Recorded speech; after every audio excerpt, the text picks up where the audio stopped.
Hi friends, உங்கள் வீட்டு பூஜை பொருட்கள்லாம் சுத்தம் பண்ணின 2 நாளில் கலர் மாறி போகுதேன்னு ஃபீல் பண்ணுறீங்களா? எத்தனையோ பவுடர் மாற்றியாச்சு, லிக்விடும் மாற்றியாச்சு, ஆனாலும் கலர் மாறுறது நிற்கவே இல்லையேன்னு கவலைப்படுறீங்களா?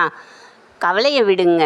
சபீனா டிஷ்வாஷர் பவுடர் வாங்கிக்கோங்க. ஒரு பவுலில் பவுடரை போட்டு ஒரு லெமனை கட் பண்ணி அதில் சாறை பிழிஞ்சு 2யும் பேஸ்ட்டை விட கொஞ்சம் தண்ணி பதத்துக்கு கலந்துக்கோங்க. தண்ணி சேர்க்காதீங்க.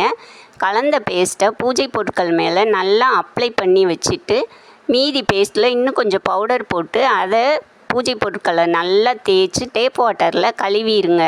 உங்கள் டேப் வாட்டர் உப்பு தண்ணியாக இருந்தால் ஒரு பாத்திரத்தில் ஆரோ வாட்டர் எடுத்து ஒரு பொருளை அதில் நல்லா தேய்ச்சி கழுவி டவலால் தொடச்சி எடுத்துருங்க.